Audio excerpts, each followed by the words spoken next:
Making a digital neon sign look real requires moving past the standard glow effect and treating the light as a physical participant in the scene. In a physical space, neon light spills into the atmosphere and casts a distinct color onto surrounding surfaces, from the rough texture of a brick wall to the fine lines of overhead wires. To replicate this, professional compositors use a workflow known as sequential Gaussian blur stacking, combined with screen mode blending. This method is designed to mimic the non-linear way that physical camera sensors and the human eye actually process overexposure. Photorealism in VFX comes down to accurately recreating the mathematical decay of real-world light. We start in the project settings. You must switch your color depth from 8-bit to 32-bit float. This allows After Effects to calculate light values that exceed 1.0, representing the extreme brightness of a real light source. In a standard 8-bit workspace, light values are capped at pure white, resulting in muddy or lumpy blur edges that immediately break the illusion. For the typography, use bold, rounded fonts. This simulates the physical reality of neon, which consists of glass tubes bent into shape, rather than having perfectly sharp corners. By combining 32-bit depth with a linear workspace, we establish a mathematical environment where light adds up naturally rather than clipping. A realistic composite must respect these physical constraints from the very first frame. Every neon sign has a core, the hottest point where the gas is most concentrated and the energy is at its peak. We use the Add blending mode for this layer. Because Add strictly sums pixel values, it pushes our core toward white, simulating high-intensity heat. Apply a tight Gaussian blur with a radius of 10.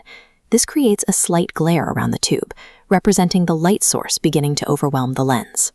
While the core provides the energy, stopping here creates a pasted-on look that fails to illuminate the surrounding environment. Using Add mode for your outer glows is a common error. While it seems intuitive, it often erases the very environment you're trying to light. Notice how Add mode obliterates brick texture, piling color on top. Screen mode solves this, brightening the background so mortar lines remain visibly intact. We built this atmosphere through sequential stacking, duplicating the blur layer and increasing the radius at each level.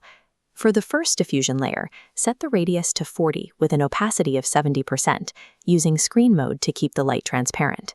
Next, add a wide glow with a radius of 250 at 20% opacity. This bathes the entire scene in the sign's color. This stack mimics volumetric scattering, the way light fills the air in a physical space, rather than just sitting on the surface of a wall. Screen mode allows the light to merge with the environment, maintaining the integrity of the scene beneath. For a sign to feel integrated, its light must physically wrap around any object sitting between the neon and the camera. A light wrap forces the neon's color onto the edges of foreground elements, visually anchoring the sign into the 3D space. What surfaces test light integration?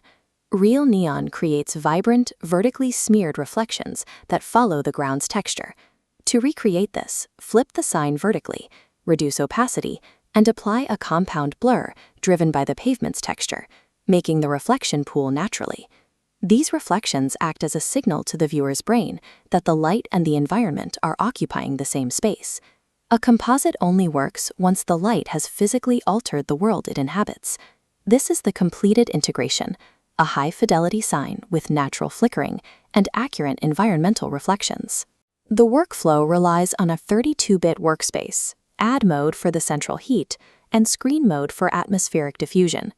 These physics-first principles apply to any luminous VFX element, from holograms to lightsabers. Ultimately, true professional digital lighting is achieved by systematically recreating the actual physical behavior of light in reality. You now have the technical strategy required for professional luminous text integration.